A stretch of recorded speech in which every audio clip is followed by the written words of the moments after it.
All right. So let's jump into our session for today. How are you guys all doing, firstly? Doing great. How are you?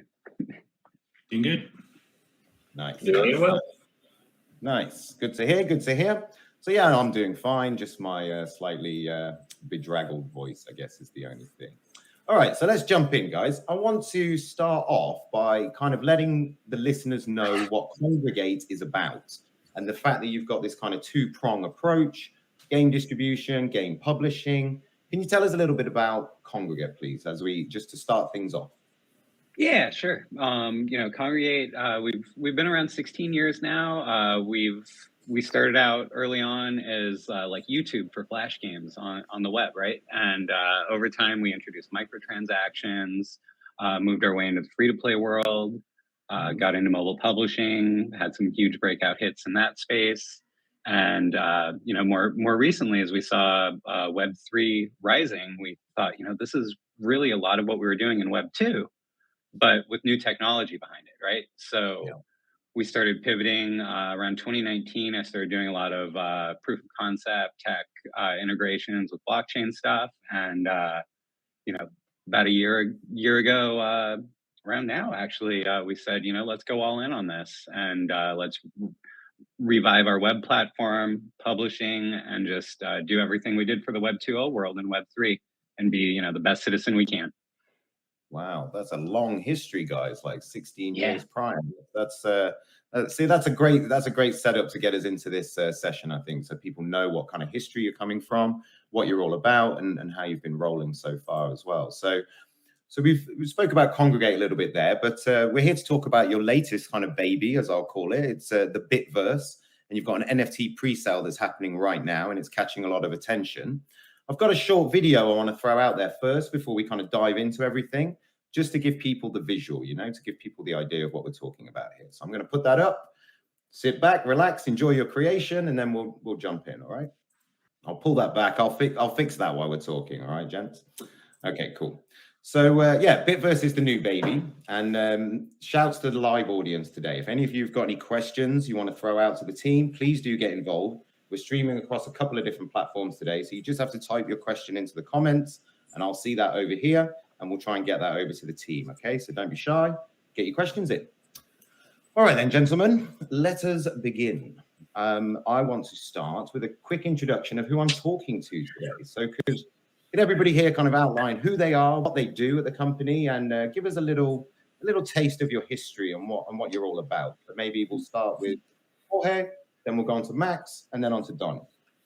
Sure. So my name is Jorge Gonzalez. I am the VP of product here at Kongregate on our blockchain vertical.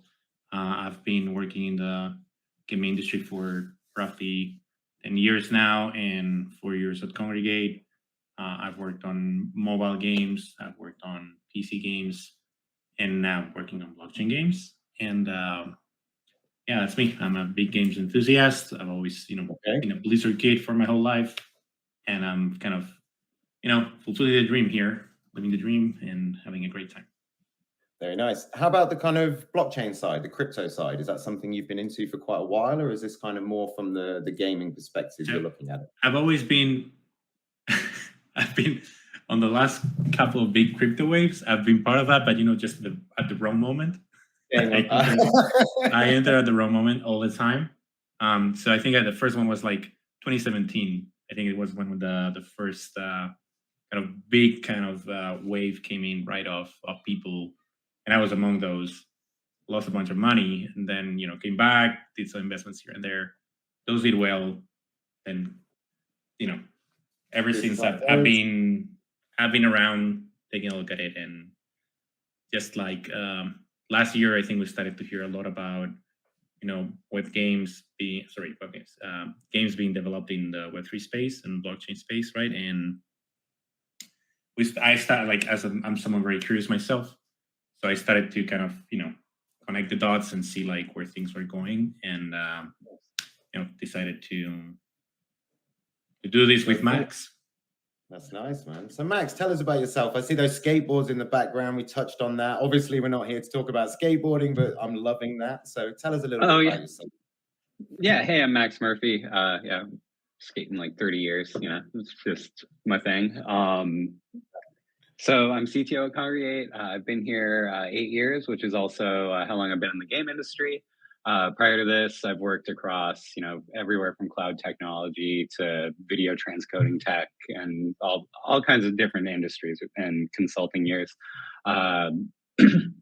So been in Congregate here 8 years, lifetime gamer. I mean, I remember playing on the Commodore and the Tandy color computer, like back in the days where I had to, like, you know, transcribe newsprint code into the computer to play like tic-tac-toe and hope we didn't turn the thing off so that my game would still be in RAM.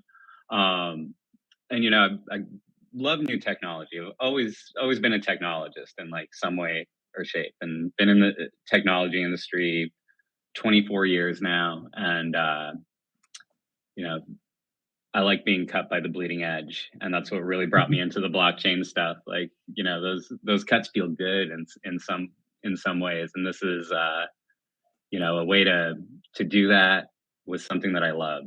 And I love gaming and I love technology, and putting these two things together, especially blockchain tech and games, and how much it makes sense in a lot of ways for agency and ownership, that like it changes the game in a lot of ways. So I like that. It does it does make sense. It seems that a very logical progression of the space, right? It doesn't feel like we're forcing this. It does feel they're very logical. Just to acknowledge, I think we've lost Donnie on the call here because I think he's dropped out of his signal. Hopefully he'll come back. Maybe one of you guys could drop him a message and see if he's having a problem. But we will continue because hopefully he'll be back soon. All right, cool. So yeah, thank you guys for giving us that little introduction about yourself. So the key message here, I think, is that long-term history in gaming for both of you gentlemen, very clued up on that scene and very involved in that for a long, long time. So, all right, cool.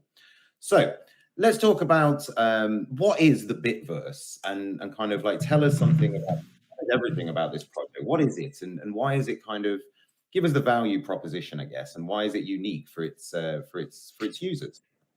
Sure. I can go ahead and take that one. So what is the Bitverse? That's an excellent question. The Bitverse is first and foremost a metaverse of games, right? Of different genres. That means different types. That means, you know, we're going to have games that are RPGs, games that are endless runners, games that are, you know, MOBA-like or maybe Battle Royale-like around. And all of those games are going to basically be built around this central kind of IP, right, which is Bit Heroes. Bit Heroes has been part of the Congregate family since 2016. It's originally was an RPG game built for web that we published on mobile, as Max explained, you know, when he was talking about our history. And, you know, it's something that when we were thinking about like, hey, we want to do something in blockchain, we want to bring an interesting game to here, like that's what I pitched, right? Because to us, Bit Heroes has a lot of the components that are making, you know, different communities and projects great. Yeah. It's a game that was developed like being very close to the community in the first place. It's a game where there's a lot of customization and self-expression, right? And I think that's also something that people love about a lot of the NFT projects from these days. And it's a game that, to be honest, has like a unique art style, right? It's like very 8-bit style. Retro gaming, and I think it's very welcoming to everyone. It's very friendly, like I agree. Yeah, it's very welcoming, as you say, and it must. You guys, given what you said about your backgrounds, the graphic style, this is your vibe, right? This is your thing. This is intentional. Just that's why I wanted to put that out there. Like it's that kind of genre that you guys are into, right? Yeah, I mean, you ask anyone at the company, like top 5 games, and something in this style is going to be on that list, whether it be like a Squaresoft game, you know, Final Fantasy 16-bit, 8-bit era, or, you know, something along those lines. A lot of players also, you know, love Stardew Valley and things like that, and these all just kind of fit together in that world of you know, stylistic, just like nostalgia plus, you know, how far can you push it with technology today. Yeah, cool.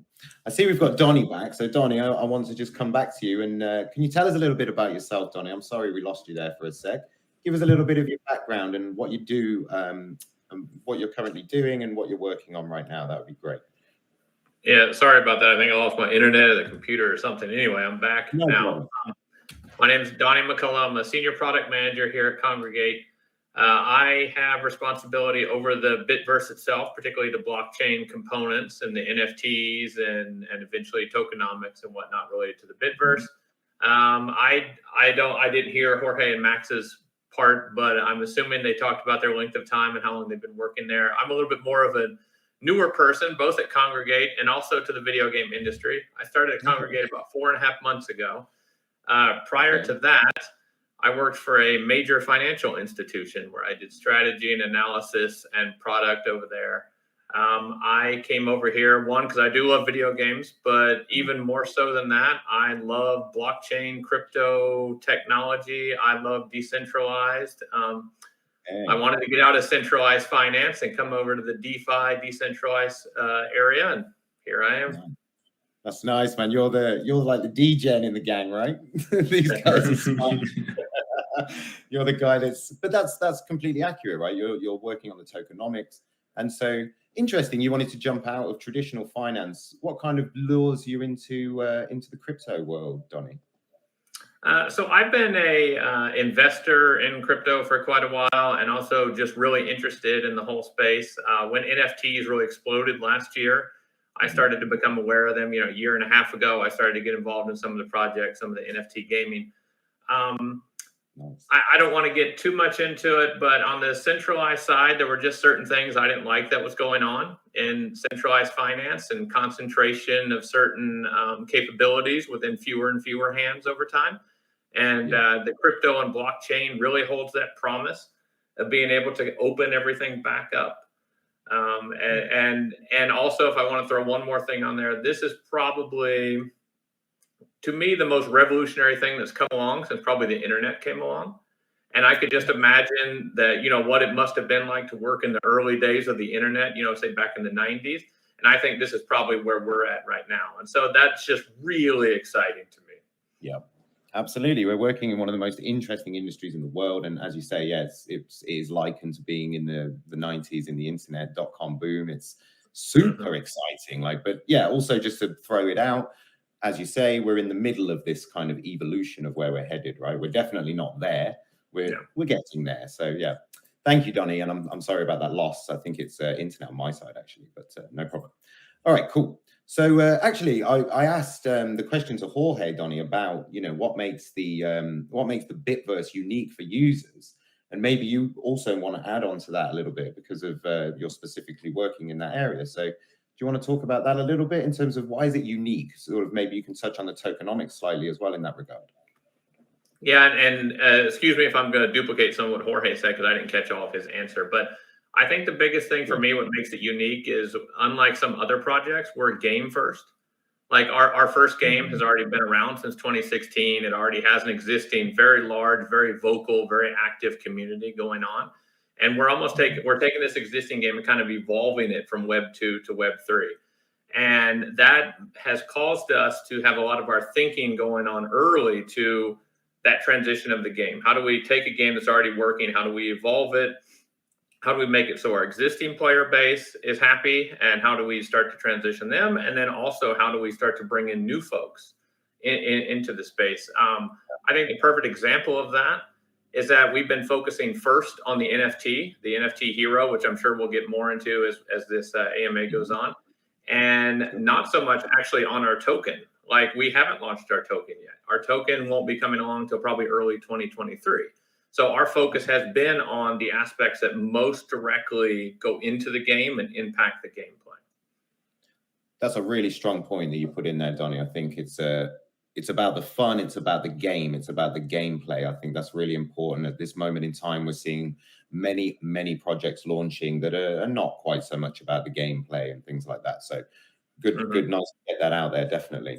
Very cool. All right, cool. One question I'm kind of thinking around now is, because you've got this community of gamers that were used to playing a sort of more traditional game that didn't have any tokenomic value or NFT model or anything included, how do you find their response to your shift in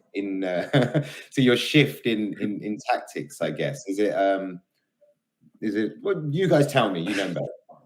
So it's a mixed bag. I don't know. It's a mixed bag.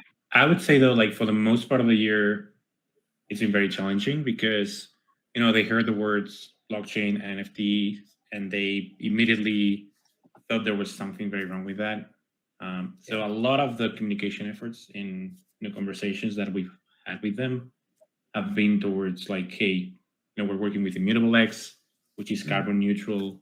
It's like a lot more efficient. We're very concerned about those things as well as you are, but we believe in the tech. We believe in what this can do. And I think that over the last month in particular, we've seen that sentiment changing. Like, we are very active on our Discord, and I see more like we separated the Discord a little bit, right? Because we had like the Web3 community and the Web2 community, and sometimes at the beginning they clashed a little bit with each other. But lately, I think over the last 2 weeks in particular, we're seeing more people from the Web2 community coming to the Web3 part, and we're talking with them, and it's like they're getting excited about this, right? And I think what they wanted to feel like at the end of the day is that we were building something fun, that this was not only to raise money fast, and I think Donnie touched on that. We're game first, right? And as a matter of fact, like we are retrofitting the original Bit Heroes, but we're launching 2 more games this year, right? And there's gameplay out there that people have seen, and they're getting excited about it, right? And by focusing on just like the fun component, I think we've managed to turn around the sentiment a lot. Interesting. Would you say that the way I'm seeing it now, and it's interesting what you said about the last couple of weeks, maybe some of your Web3 advocates are inadvertently onboarding your Web2 community, trying, it's not always you guys having to convince them. Maybe the guys that have seen the benefits, are they kind of jumping in and saying, hey, this is a good thing to do? Is that happening there organically? I do think it is. I mean, we get on AMAs, interviews, podcasts, et cetera, and we start talking about, our true intentions in this space and what we're doing. Like I said earlier, our intention is to be the best citizen we can. And with that, I'm seeing the shift everywhere, like in our Discord for platform, even where some of our most critical users are even saying like, oh, this really makes sense. Yeah. And once that we get through that education phase, I mean, it's just like the internet early on, right? Like, I'm never going to put my credit card in a website. Now everyone's just like credit card, right? And it's a different world. Like you were saying, the late 90s, I was part of the industry back then. And this is a lot like that.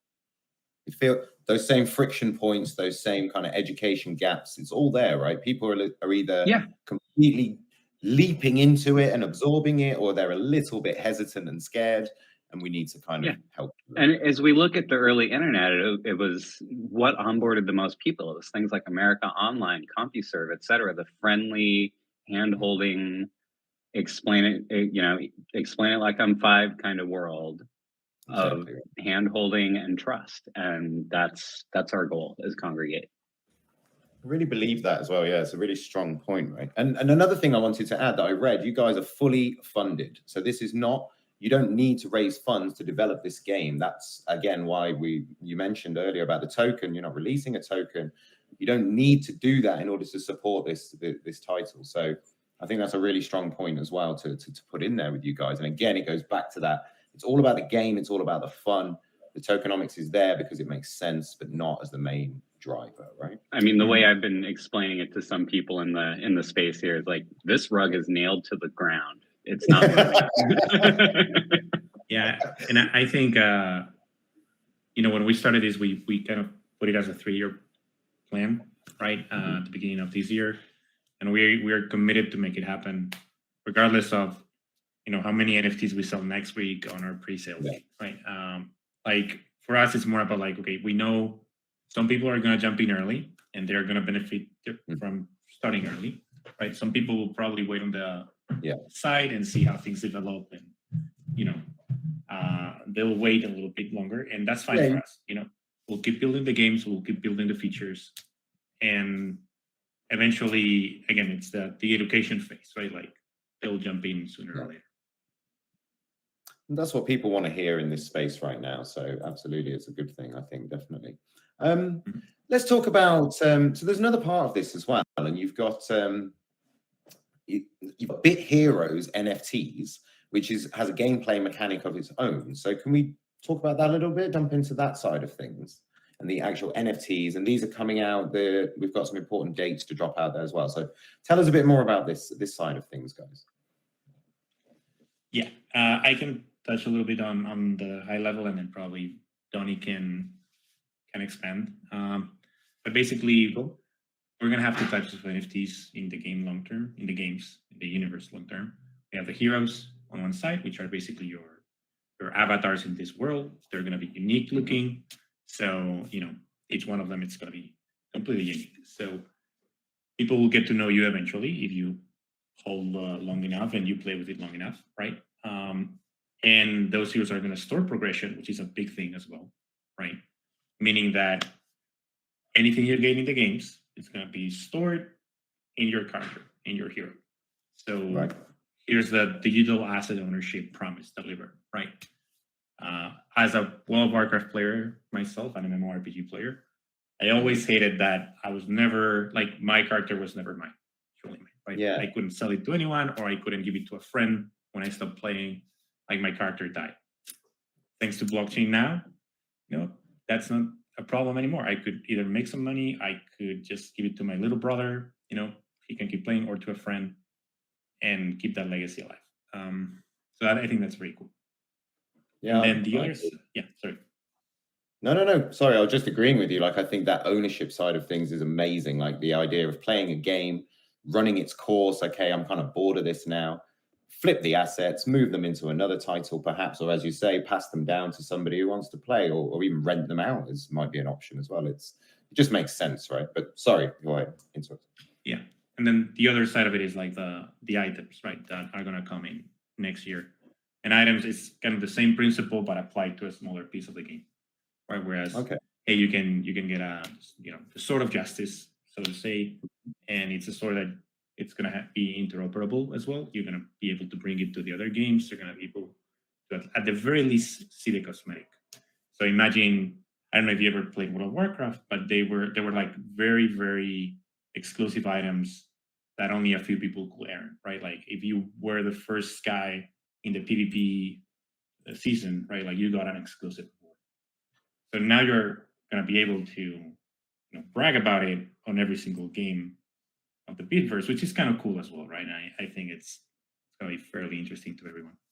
That kind of interoperability is very important as well, and it gives the NFT a lot of utility as well, right?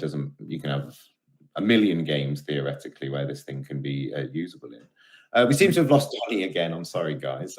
Perhaps Max, you want to jump in there and talk about Bit Heroes a little bit? Yeah, he's back. I mean, Hang on 1 second. Perfect. Oh, there he is. Hey, Donnie, can you hear us? Yes, it's a little garbled, but I think so. Yeah, I keep getting kicked for some reason. All right, sorry. Sorry, man. So yeah, we were just talking about the Bit Hero NFTs, and Jorge was kind of outlining the utility of them and what they can do. So I just wanted to know if you've got any extras to add on to that around the kind of the NFT utility and that's the Bit Heroes. We covered stored progression. Progression. Okay. All right. You went over progression. Okay. That's probably the biggest perk right there, right? But there are other perks as well that the heroes will have. I think you probably mentioned they're all unique one-of-ones, so no one will have the same one, so everyone will have their own look to it. But you go beyond that, there's a lot of other perks that come along with it. In-game things you get access to. Eventually, we will launch season passes around the whole Bitverse, where we try to build a bigger story around the games.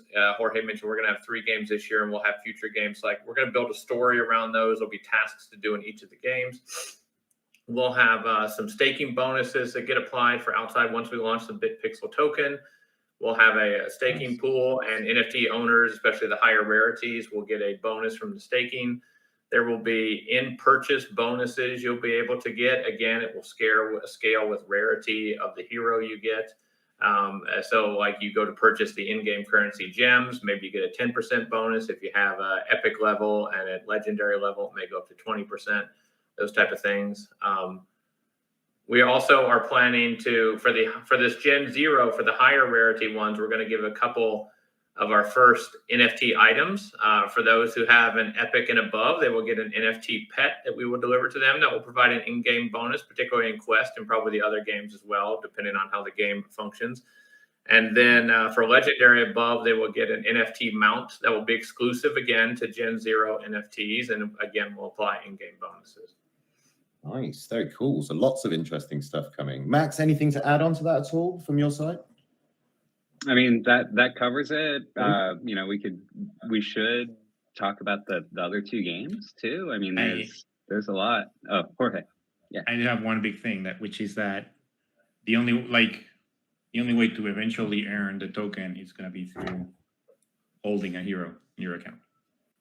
Aha, so you wouldn't be able to purchase the token on the market or anything. That's not a plan. You'll be able to purchase the market, but if you want to earn it, as you know, through gameplay, right? Like you'll have to be part. Like you need a hero, an NFT hero. Okay. So this NFT here, these NFTs are dropping, and right now, as we said earlier in the thing, we've got 2 common Bitverse NFTs and 10 allow list spots. And all you got to do is follow DappRadar on Twitter, retweet the live stream, tag a few friends, and you might be one of the lucky ones. So yeah, we've got some important dates here as well. The allow list is open, gentlemen. Is that correct? Correct. Correct. And when does that close, the allow list? 9/19, September 19th. Yep. So 5 days until that's closing up, right? Okay, cool. All righty. We've got some interesting questions flying in, actually, a couple of questions. I'll get to those in a second. I just wanted to touch on so one last thing to kind of get out there, I think, before we kind of take some questions is, how can people reach out to you guys? I think you're a very interesting company with potentially some nice opportunities for people in this space as well. Like, how can people connect with you guys? And what kind of things do you offer? Maybe, I don't know, tell us, like, what's the best way for people to reach you? Is it Discord, Twitter? What's the best? So I'm going to jump ahead there. First of all, we have our Web2 portal from old time. It's congregate.com. Max is leading the efforts to turn it into a Web3 project. It's a completely different thing. I'll talk about that one. Yeah. Incredibly cool. We'll talk about it in a sec. So you can go there. That's the old Congregate, right? That it's going to get a refresh. Then we have the Bitverse.io, right? Which is the place where you can just go, get all the latest news on our Bitverse project. There's a link to our Medium blog. You can find links to a different social media. So that's Discord, Twitter, Instagram, whatever you want to follow us. And then if you want to follow myself, like I'm on Twitter as @JGEscuera. So that's my first capital names from my name and first surname, and then my second surname, which is a weird thing we do in Spain. And then I don't know if Max and Donnie have all their, I guess they have Twitter accounts as well. Yeah. Follow them? Yeah. I'm at Max Murphy on Twitter. Early adopter. I got my name, right? Easy. Clever man. And Donnie? Yeah, I don't use Twitter, so you can't follow me at Discord. I do get in the Bitverse Discord though, and I get on there as the Bit Viper, and I will communicate with people, and I read it. I read pretty much every post in our NFT channels, and I go through and respond to people. I do the same for the Congregate Discord. People are there, and there's nice. So people have got questions. I interact directly. Yeah. Perfect. That's great. Okay, so Max, I want to ask you about. So you're working on Congregate as a website that you've just outlined there. Tell us more about kind of what you're doing there, and what's the. I guess it's kind of like the difference between the Bitverse and Congregate. I guess right. Well, exactly. The Bitverse is a product of Congregate. Congregate is the company we all work for, obviously. And the Congregate web portal, like I was saying earlier, everything from Web 2.0 to Web 3, like all the parallels that we're drawing between them, really fit the platform. So we're with our partner Immutable X, we've launched a $40 million game development fund. If we got any makers in the audience and you're interested, bd@congregate.com to reach out on that front regarding the development grant pool. And we're really retooling the platform. Like I said, in 2019, we started doing some, proof of technology. That system has been live for years. People have been trading ERC20 tokens, which are blocks. And also people have been interacting with NFTs, which are stickers on the site right now. And those are there, transactable. We have an open marketplace. So that like really that, you know, ignited the flame here. And we saw the interaction users had with that. And while the technology was still not quite there, we were getting there. And now the technology is getting there. So we're just going all in, changing everything over, you know, full tokenized platform where developers can bring games, publish them. We provide mechanisms for IAP, fiat onboarding, all that great stuff that you need. So you can just build a game. And that's what our core mission is here, is to make people think about the game more than the blockchain, while using the blockchain the whole time. Yeah. Nice. So it's abstracting away that kind of Web3 difficulty and letting the teams focus on building games. You guys provide the infrastructure to onboard, to make fiat access easy. Very nice. This sounds like a great... everything we did in the microtransaction world with, I mean, when you look at our cred system that we've had for over a decade, it's direct parallel to a tokenized world. A token, exactly. So, you know, just building upon that and integrating it into Web3 because it fits so well and it brings new life to it.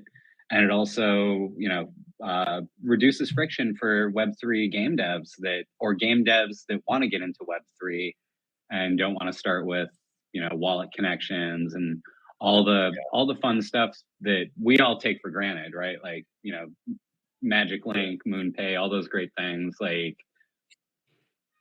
as a 3-man shop, we wouldn't be able to sign up and get all that done while making a game. So let's remove that issue and that boilerplate and let people focus on the fun and not the tokens. For sure.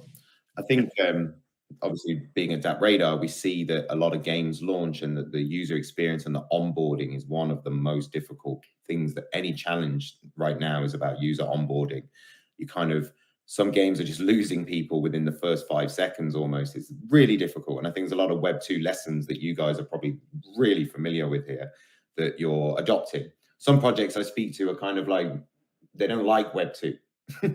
But I kind of say, you know, Web2 nailed some really good things, right? So we shouldn't just leave them in the background. Very interesting, guys. So this is a process thing. Sorry, Jorge, go on.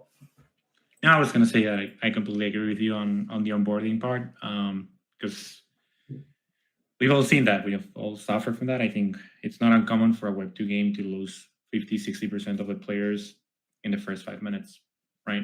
Exactly. It's actually a very common thing. So and Web3 is even more challenging, right? Like one of the things that Max, Tony, and I and the whole team has been working on a lot when we were building the Bitverse.io and, you know, the allow this process and the pre-sale flow, like it's like, how can we make this almost seamless to the player, right? At the very least, just to buy an NFT, and then you need to think about like, okay, how are the games going to connect to the blockchain, right? Yeah. To read the wallet, to know the hero that you hold, and then how they're going to render that hero in the game, and how, like, it's just it's the amount of work that it's giving you a headache talking about it. And what I'm very happy about is that, you know, we are game developers. Like maybe some people having less time with us, but we have people who've been working for a very long time on this, and it took us like a good 6 months to figure things out properly. And I'm sure we can still do much better. So when I see a lot of these other projects that come up, like lots of folks have nothing to do with games, right? And they're telling that they're going to have like an amazing game in 6 months, you know, and everything's going to be so good. I'm sorry, I got a laugh about it, you know. It's ridiculous, right? One of the I was speaking to some investors last week who invest in kind of gaming projects, and they were saying they get 2 types of teams. Teams that are interested in tokenomics but don't really understand games, and teams that are interested in games and don't really understand tokenomics. And it seemed like this kind of let's put these two together, right? But I don't think they're that keen to be together. It's a different kind of atmosphere out there right now, right? But just thinking about that and thinking about onboarding, and I just want to shift over some questions that we've had thrown in, because one of them is very relevant to this, I think. And data-wise, we are seeing this. But do you think games will lead to the mass adoption of Web3?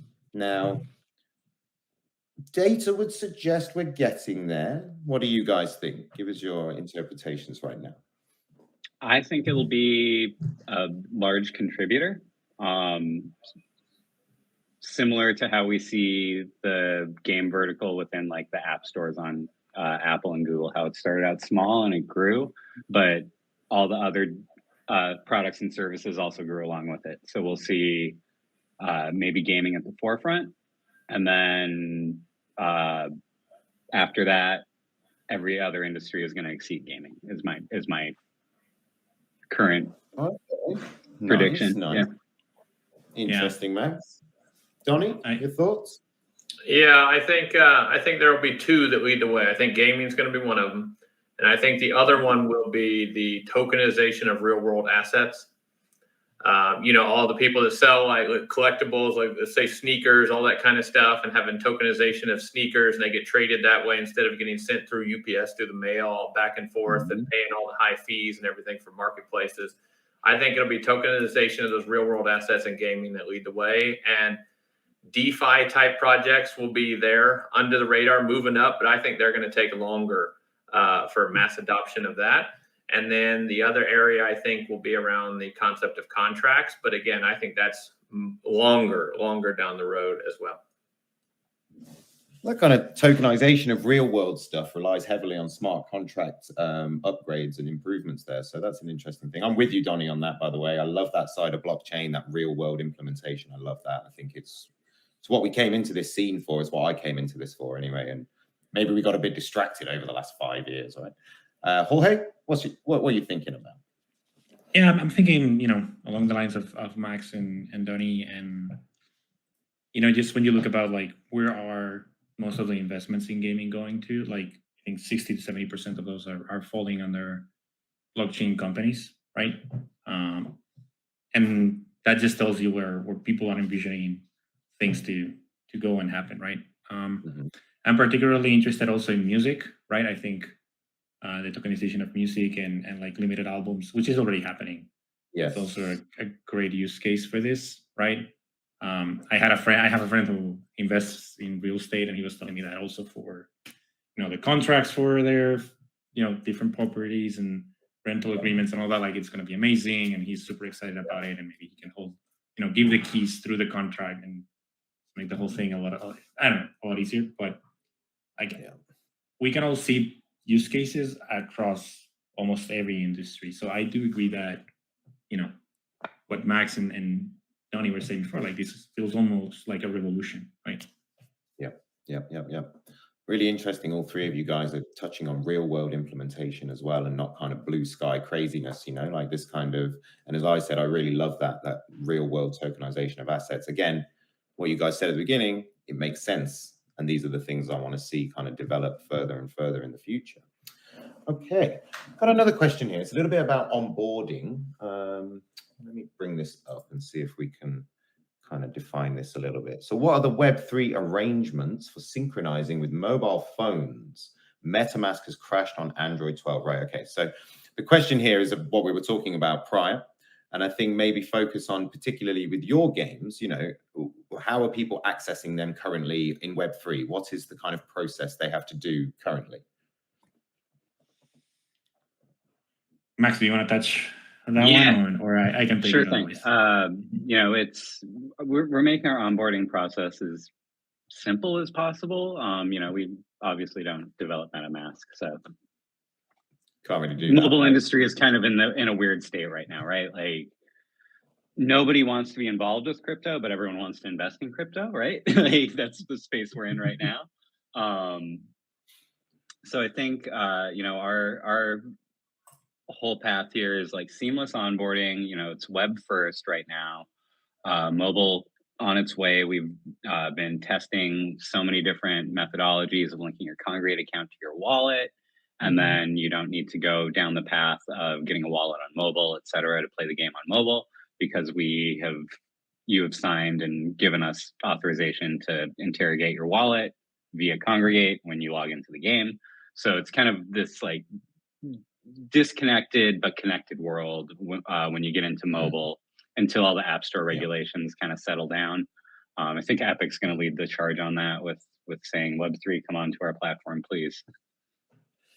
Yeah, I kind of see that too. We're in a bit of a transitional period right now where everybody's trying to figure out the tech and how it works correctly and how it can be potential. I don't know, like we're not there yet. It's a good question, but I think it's not something that these guys particularly have much control over, I wouldn't say. You guys can do as much as you can do to make it easy, but there's still a whole world below it that can add complication that you don't control, right? So it's until we get to the point that we build those products and services, like we're dealing with the best that we find in the world, right? And that's the third-party provider tenant that we have, is like, let's choose the best one we can for our users, like regardless. Like if someone comes in with a lower price, I don't care, it's going to be better for the user this way.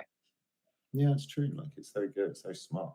And how about the kind of NFT trading aspect side of things? I mean, I'm just thinking about this, like in the future, NFT trading, would you have a native marketplace? Would you use it? You said you're on Immutable X, right? So would you tap into one of their marketplaces, or would you build your own? Or because I'm guessing like trading volume is not important to you guys as such, right? Not as much. I mean, it's proving the technology to the user, getting the users onboarded and playing the games and having fun, right? This is the and you can do all this kind of proposition to gamers for us, right? Because we're trying to onboard them into this world. We're not saying, come in, spend a bunch on NFTs, and maybe a few years from now you'll play a game, right? So with all that said, like our whole just onboarding, like it's all onboarding is what it comes down to. Yeah. And I think when you were talking about trading and marketplaces, eventually we probably will develop our own marketplace. I think that's out of the question. It's probably going to be a Congregate.com marketplace coming somewhere in 2023. Today we are integrated with IMX, right? Which means people can just go and sell their NFTs and trade them on IMX, and IMX has like their order book technology, right? That basically the shared order book will propagate out to all the marketplaces running with them, and then you can exit your NFT from L2 into L1 and put it on OpenSea. So and then also the way we're building this, like we started with heroes, right? And we don't really expect people to trade them a lot. Maybe at the beginning there's going to be a lot of trading because, hey, I want the one that has like these type of ears or this cosmetic or whatever thing, right? I want the watermelon slice sword so bad, dude. So that's what we're doing. So, there's going to be a lot of trading probably at the beginning, but then it's probably going to slow down because, the way that you're going to kind of influx the most value into your NFT hero is by playing with the games, right? Again, going back to the game first approach. Because everything you collect, all your progress is going to get stored in it, and people have spent sometimes in Bit Heroes, like, I don't know, thousands of dollars, right? And that's value that you're just putting into it every single day. So when you resell it eventually, it will be more valuable. So that's the type of asset that the heroes are. And then items will probably be a lot more transactional in that regard, right? Because you change items more frequently, you move through different zones, games, etc. So you will need different types of items. So we expect that to be the ones that get highly transacted. Yeah. Interesting. All right, cool. So you released a little bit of information there. 2023, you said there might be a marketplace, guys. Someone was listening. I'm putting Max on the spot there. we peel a little bit of the wallpaper back every time we talk about the platform plans and what's coming. We have it all planned, but it's first. Our plan in the Web3 space is like, of course, web first, then figure out how to get to mobile. And, our platform is going to, I feel, be a huge component in that, not to release too many details. But I think one thing we didn't mention for the marketplace is not only to have our own marketplace and sell on there, but also we'll have better control over being able to represent the in-game progression and items and stuff that the heroes accumulate, like Jorge was saying. And we have visions of even starting to record like achievements. So if someone uses their hero and wins first place in some big leaderboard, like that would get added to like the achievements of that hero and almost like build their renown type of thing. And so then we actually can start to label those particular NFTs. Hey, this one was a champion one, regardless of its rarity, whether it was mythic or common. Hey, this one has been used as a champion in X, Y, and Z tournament. And I think having our marketplace would enable us to do that more easily, to almost build like pages, if you will, for some of the particular characters there and really start to flesh out the story. It's really important add-on there, actually. Yeah, like a chat. Yeah, like adding that extra metadata, as it were, that's only valuable inside that particular title. I think that's really strong. Very strong. Very strong.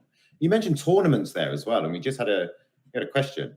Are we going to see any tournaments in the near future? I guess is what they're asking. Like, and it's something that's kind of happening right now in crypto. We're seeing teams forming and things like this. Like, how do you guys see this in the future?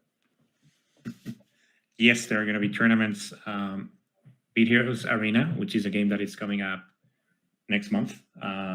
It's going to have a tournament feature built into it. So yes, there's going to be tournaments. And Bitverse Arena is a battle royale type of game. So think of Fortnite, think of Brawl Stars if you play on mobile, right? And you add a couple of touches of MOBA like gameplay, like League of Legends, and you get what we have in our hands, which is a really interesting game, I think. Yes. In addition, they're not quite the level of tournaments, but we do plan, like in Quest, to introduce a new mode for NFT owners of 1v1 bets. So like one tournament style with bit pixels that you can put on the line, and the winner takes most, if not all. Pretty cool. Like a little hyper casual part of the bigger picture, right? That's nice. I like that. Nice. We had a question here. We did answer it, but I just wanted to make sure this person definitely gets their answer. So one can earn tokens by holding an NFT in the game. That is correct, gentlemen. Yes. I wouldn't say maybe holding. Holding may not be the right word. By playing in the game, by utilizing them in the game, there will be ways to earn tokens. For example, you go compete in the arena game each day, and when you get your first win, you would earn tokens. Or in Runner, there might be certain tokens that if you have skill, you'd be able to earn while running through the different levels and get to. So I don't know, I would say holding in-game, but by playing in-game for sure. It's definitely not passive earning. You need to interact with the game world. Yes. Yeah, Donnie, you nailed that, because that's an important nuance there as well, isn't it? And Max, as you say, it's not about just holding it and not participating in the game community. You've got to be active. Otherwise, you're just wasting your time. Yeah, and now these are really on the back in the laboratory, if you will. But we've talked about maybe some smaller mini type games that are a little more passive. I wouldn't say they'd be completely passive, but maybe a little more passive ways to earn some tokens or governance tokens or something in the future that's a little bit more passive. Maybe you could do while you're on vacation or something like that. Maybe not playing the game quite as much, that type of thing. But again, that's in the back labs and hasn't been unveiled yet. That's kind of nice as well, like putting little mini plots in there as well. Just got another question. It's a pretty big one, and actually I am going to answer it a little bit, and then I'm going to let you guys answer it. So Mike is saying, thanks. And regarding trust building, how can people trust blockchain projects? How Web3 can handle the trust part? In the past few years, we've seen many scams through blockchain projects. Mike, you are not wrong. And I just want to touch on the fact that that's why we are here right now. You are looking at 3 people that run the company, that provide this project, that are working on this project. You have the ability to assess their personalities, their facial recognition. You can do everything. That's why we're here. You saw us talk about these guys with their decades of history in gaming.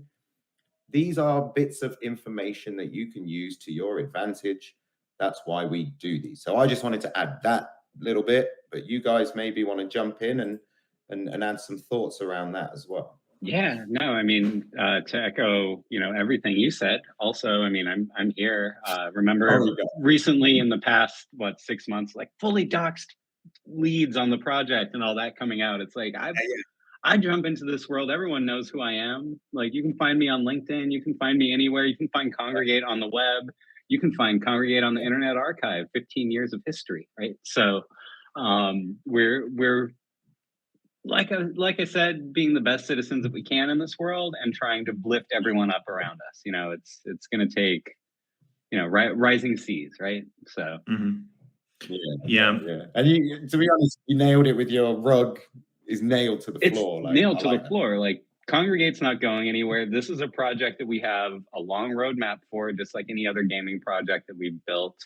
Look at some of our titles: Animation Throwdown, 5 years, 6 years. I mean, it's been out for quite a while. New IP coming out in that one all the time. So, like, we live service our games for a long life cycle, and we're adding technology to what we do already. So that's how we are bringing trust. There's that component of also, like, use your best judgment a lot of the times. Like, if you go to someone, someone's kicking off a project and you go to their LinkedIn profiles, it's been just recently created, or they have no games experience, like, those kind of things should ring an alarm, right? And sometimes something that I really look forward lately, it's like, do these guys have at least a prototype of a game, right, that resembles what they're talking about? Max was talking about the Kongregate.com fund that we got from IMX, right? Like, we have 40 million for developers. Both Max and I, we got thousands of mails from people every single day pitching their projects, right? Yeah. And that's one of the questions that I asked them is like, do you guys have a prototype of this thing? Because otherwise it's just like, it's thin air. It's just words. Yeah, exactly. Yeah. It's vaporware, right? So for me, that's... You've got like a big stack of white papers there, right? And And if you've been working on games, sorry to finish there. If you've been working on games or you have some games experience, like, to be honest, putting together a prototype takes 3 to 4 months. Something that really looks like the game, right? Shows that dedication to the project, right, as well. So I think, sorry, go on, Max. I covered it. I think it's what we're touching on here is the idea that how can people be sure in this space? And I'd say the top level answer is you really cannot ever be 100% sure, but in the same way you can't 100% be sure about many things. You have to do your homework, you have to do your research, and that extends far beyond just reading a white paper or seeing a flashy video on YouTube or something like that. I think you've got to, as I said at the beginning, things like this, understanding the people that are behind the projects, looking at the, and then you can dive even deeper if you understand how to use the same state that, say, Kickstarter was in 4 or 5 years ago in the gaming space, right? Like, didn't they even stop funding certain kinds of projects because of these exact things? So, I mean, blockchain or not, it's going to be rampant as long as somebody can hide behind the internet, right? So, strong point, Max. Very strong, very strong. All right, guys. I think it's we've covered everything pretty much, but I want to give the last opportunity to you to maybe talk about the NFT drop, give people the important dates, let people know what the kind of call to actions here after they've watched us talking. What can people do right now? Who wants to cover that? I can start here. As we mentioned earlier, the allow list is open right now. You can go on, sign up. In addition, you are able to go on and place a reservation if you are interested, to make sure if there was a particular portal, which is the word we use for pack. If there's a particular pack of heroes you're interested in, feel free to go on there and make a reservation to make sure you lock that in and get it. We close the allow list on the 19th. So as you mentioned, 5 days from now, we'll be announcing folks who make the allow list the following day on the 20th. On the 22nd is when the pre-sale officially launches, with folks on the allow list are able to go on and start purchasing portals. And when they get their portal NFT, they'll be able to immediately open the portal and reveal their hero. They'll, of course, burn the portal and get another hero in instead.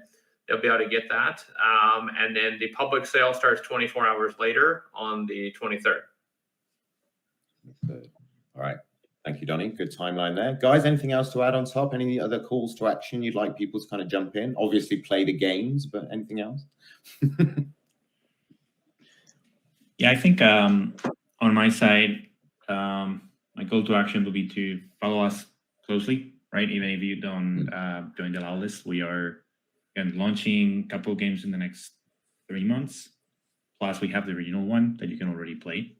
Download from Apple or Google, or go to congregate.com to play it, and to get a sense of what we're doing here, right? And that will be it for me. Nice. All right, thank you, gentlemen. It's been a nice call. I think it's all the time we've got for this week. I'd want to say thank you to all for taking time out of your days and coming sharing information with us, with DappRadar's community. And I really look forward to seeing how it rolls out for you guys in the coming weeks and months. I'll be watching, and I'm sure we'll speak again actually as well. But don't forget, we're still streaming, and there are 2 common Bitverse NFTs and 10 allow list spots up for grabs. All you got to do is follow DappRadar on Twitter and retweet the live stream, because we're still live. You can still do it. Tag a few friends and see if you are one of the lucky ones. All right, guys. Thank you so much for joining me today. I've really enjoyed our conversation. As I say, I wish you the best of luck moving forward. And thank you so much for joining me. And we'll see you all soon. Thank you, Ian. Great. Thanks a lot. Talk to you soon. Thanks, everyone. Yeah. Thanks, guys. We'll put all the links that were dropped out there today, everything we discussed, all the links to everything. We'll put that in the video description. So everything's there for you guys. Don't worry, you don't have to go hunting around. Did you manage to fix the video issue so we can show the trailer? Or I would really love to, but I'm a bit scared that if I try and do it, the whole thing is going to fall down. But give me 1 second. Let's have one last go and see if we can do that. Let's go out with the blaze. Let's go out with a crash, right? Let's see if we can do that. Okay, 1 second. See if you know what, guys? I have an idea. Let's all turn off our cameras and let me put this one, and let's see if that helps us. yes! Woohoo! Look at that.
We made it. Come back, guys. Come back. All right. That was really cool. Every time I see it, I love it so much. That really ramped me up. So who's the real like bit lover here then? Who's behind the graphics of this thing, guys? Like who's driving this? It's awesome. So there's a lot of people behind that. To be honest, we grew to almost 60 people working across the 3 games. So lots of people. And but our art director, his name is Felipe, but to be honest, he's continuing the art style from the original creators who are no longer with Congregate.